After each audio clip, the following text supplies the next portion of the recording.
First time গ্যাসের চুলায় চিতই পিঠা তৈরি করলাম।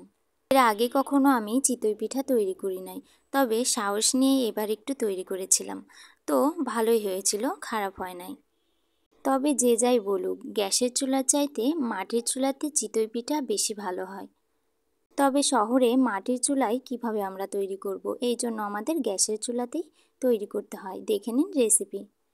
এখানে আমি চিতই পিঠা তৈরি করার জন্য নিয়েছি চালের গুঁড়া 2 কাপ, আর এর সাথে নিয়েছি ময়দা 1/2 কাপ। ময়দাটা দিলে চিতই পিঠাটা নরম হয়।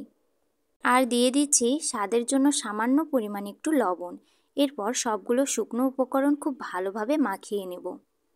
আমার জায়গাটা ছোট হয়ে গেছিল, এই জন্য আমি একটা বড় জায়গা নিয়েছি।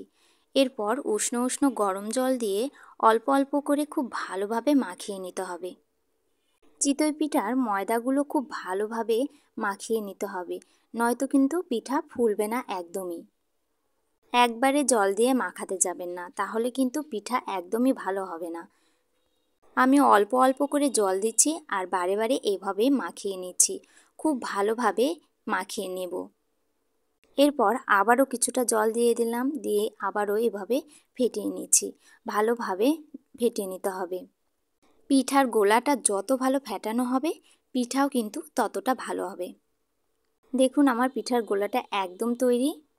আমি এই মাটির পাত্রে পিঠাটা তৈরি করব। আমি গ্যাসের চুলায় এই মাটির পাত্রটা ভালোভাবে বসিয়ে দিয়েছি। এরপর খুব ভালোভাবে এই মাটির পাত্রটা গরম করে নিতে হবে। এরপর আমি হালকা তেল ব্রাশ করে নিচ্ছি এভাবে, আর সামান্য পরিমাণ জল দিয়ে আবারও মুছে নিচ্ছি।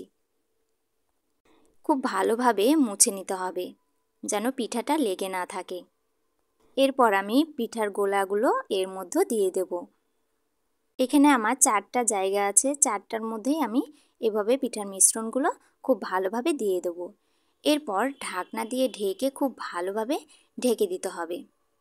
ঢাকনাটা কিন্তু অবশ্যই খুব ভালোভাবে বসিয়ে দিতে হবে, যেন কোনোভাবে ফাঁকা না থেকে যায়। এরপর 4 থেকে 5 মিনিটের মধ্যেই এই পিঠাটা একদম তৈরি হয়ে যাবে। দেখুন আমার পিঠাগুলো কিন্তু একদম তৈরি হয়ে গেছে। প্রথম চারের পিঠাটা একটু লেগে লেগেই যায়, তারপরেও খুব ভালোভাবে পিঠাগুলো উঠে গেছে। দেখুন পিঠাগুলো আমার কত সুন্দরভাবে উঠে আসছে।